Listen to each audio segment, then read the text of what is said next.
इस टॉपिक में we will see how will we do the distinction between primary, secondary and tertiary alcohols। थोड़ा सा मुश्किल नहीं लगा, इजी करते हैं इसे। बेसिकली मैं ये कह रहा हूँ मैं आपको 3 अल्कोहल या एक अल्कोहल दूँ और आपसे पूछूँ बताएं ये प्राइमरी या सेकेंडरी या टर्शियरी। तो ये तो कलरलेस है, स्मेल है, but you can't figure it out ये क्या है। तो उसके लिए टेस्ट करना पड़ेगा। एंड मैनी ऑफ यू जो केमिस्ट्री फील्ड को चूज़ करेंगे फ्यूचर में, they will be doing these test very often, हमेशा करने पड़ेंगे। तो इसके लिए जो टेस्ट यूज़ होता है वो है लूकस टेस्ट। इसकी हेल्प से हम primary, secondary and tertiary alcohols को आइडेंटिफाई करेंगे कि ये कौन सी है। करते क्या है, हम कॉन्सेंट्रेटेड HCl यूज़ करते हैं with anhydrous zinc chloride. Anhydrous का मतलब है in the absence of water. तो होगा क्या इस रिएक्शन की रिस्पॉन्स में, एक ऑयली लेयर बनेगी अल्काइल हैलाइड की जो अलग हो जाएगी। ये तो इंटरेस्टिंग बात है। मैंने ये कहा कि तीनों टाइप्स के साथ जब हम डालेंगे ये कॉन्सेंट्रेटेड HCl जिंक क्लोराइड के साथ, तो तीनों की तीनों एक oily layer of alkyl halide बनाएंगी। तो फिर हमें पता कैसे लगेगा कि ये कौन सी है? हमें टाइम से पता लगेगा। तो for example tertiary alcohols are the most reactive. तो जब हम उसे HCl के साथ रिएक्ट करवाएंगे, जैसे कि आप देख सकते हैं इसमें, तो जैसे ही हमने इन दोनों को मिक्स किया, हमारे पास टर्शियरी अल्काइल क्लोराइड की लेयर यानी एक ऑयली लेयर अलग हो जाएगी, हमारे टेस्ट ट्यूब के ऊपर आ जाएगी। तो हमें ये पता लगेगा कि ये इमीडिएटली जैसे मिक्स किया तो ये ऑयली लेयर आ गई, इसका मतलब ये बहुत रिएक्टिव है, इसका मतलब ये टर्शियरी अल्कोहल है।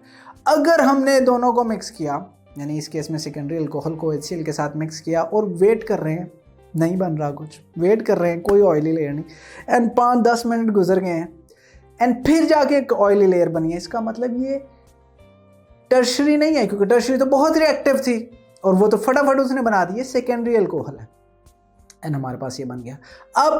अब आपने क्या किया, आपने मिक्स तो कर दिया जो भी आपको दिया गया, आप बैठे हैं 5, आपने पहले देखा कि नहीं बनी, फ़ौरन नहीं बनी, तो इसका मतलब तो ये टर्शियरी तो नहीं है। अब आपने घड़ी स्टार्ट कर दी, 5 मिनट गुजर गए, 10 मिनट गुजर गए, फिर भी नहीं बनी। आप कहते हैं कि शायद कंडीशन अभी ठीक नहीं। आधा घंटा गुजर गया एंड कुछ नहीं बना।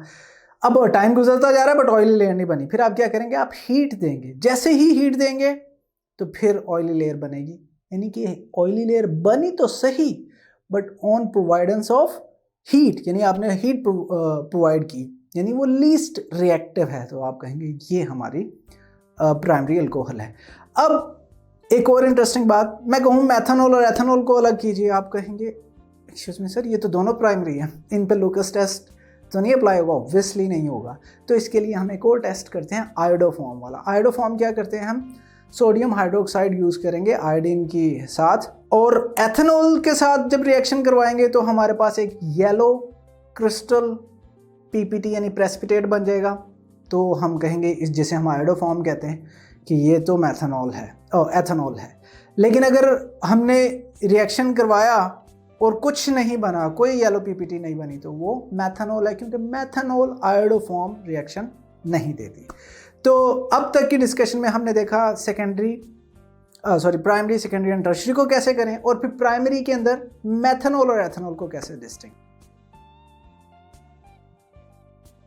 अगर ये लेक्चर आप कंप्लीटली देखना चाहते हैं और इसके साथ साथ बेशुमार MCQs, उनके आंसर्स और एक्सप्लेनेशंस भी हासिल करना चाहते हैं, एंड दैट ऑल फ्री, तो अभी गूगल प्ले स्टोर पे जाइए एंड लिखिए हिप्पो ई-लर्निंग प्रोग्राम।